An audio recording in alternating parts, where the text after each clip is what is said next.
Hello. We're done with the systems theory. Ang next theory po that I will be discussing is the ecological theory or the ecological perspective, which, according to the books, is very closely related or it complements the systems theory, this theory that we discussed earlier. So, sa biology, in slide number 9, ecology is referred to as it explains the interrelationships between the living organism and the environment. So here in the subject, we'll be focusing on, kasi sa ecology ang dinidiscuss dito is, alam mo yun, lahat ng living organism. For example, fish in a pond. So ang environment niya is the pond.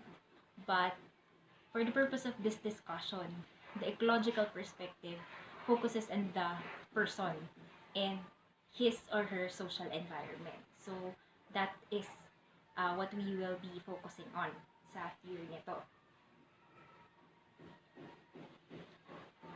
In the next slide, it says there that in this theory, scientists emphasize the environmental context of human functioning and the transactional relationships that occur. It says here that the nature of transactions between people and their environment is the source of human needs and social problems. It says here that humans affect and are affected by their physical and social environment.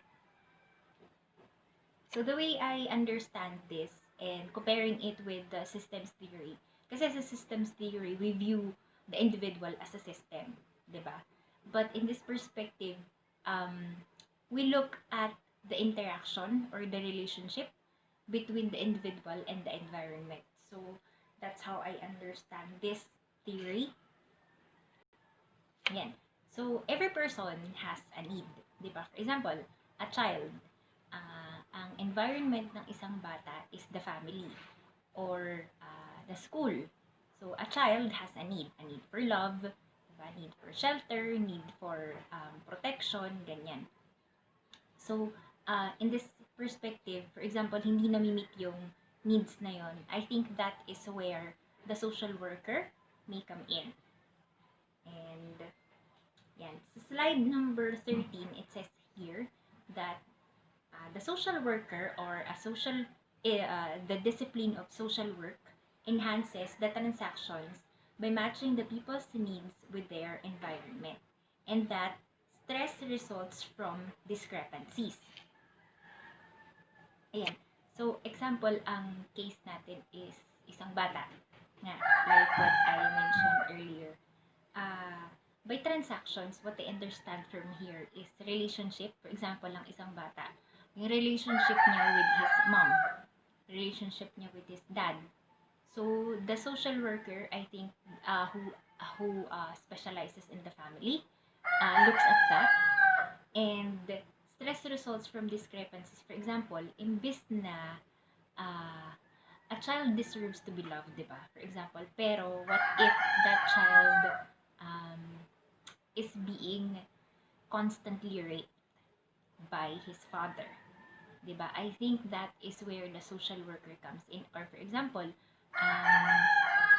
hindi siya properly, the child doesn't properly receive or adequately receive yung need niya for food or walang bahay, ganun. So, the social worker looks at that, looks at those discrepancies. Slide number 14, according to our source, stress arises from three related phenomena. Number 1, life transitions. Number 2, environmental pressures. Number 3, interpersonal processes. Yeah. So, let's give examples. Life transition, example na naisip ko dito is yung example pamilya na yung tatay lang yung kumikita. Tapos, meron silang 5 anak. Nanay, walang trabaho. Diba? Ang transition dito that can cause stress is paano pag namatay yung tatay na yon, doon na aksidente, driver tas na aksidente. So yung stress na yon is that ang stress doon, paano yung mga bata, paano yung 5 batang umaasa doon sa nanay tas wala siyang trabaho, 'di ba? Another transition I think na naisip ko, teenage pregnancy, isang 14 years old na bata who engaged in premarital sex na biglang napuntis. So, ano yung stress that comes from that? Environmental pressure, example na naisip ko dito, yung nangyari sa yung biglang pagputok ng taal. For sure, merong environmental pressure doon. Kasi paano yung mga pamilya, yung community na displaced dahil nung natural disaster na yon, 'di ba? Environmental pressure, what we're experiencing right now, yung coronavirus. I think it's a pressure and it really causes stress, not just to the individual as a system, not just to the community, but to the whole nation, even to the whole world. So, there. Interpersonal processes, I think this pertains to relationships. Example, interpersonal relationships, yung away sa isang barangay, for example, over, halimbawa, mag-asawa. Tapos, ng babae yung tatay, tas yung naging babae niya yung kapitbahay. So, I think a social worker helps dun sa pag-alleviate ng stress na yun. So, there. Yan. Slide number 15. Ang sabi dyan, the role of the social worker is to help the client alleviate these stresses through objective and subjective assessment of the situation and through a helping process that would assist the client in developing skills so they can function more effectively.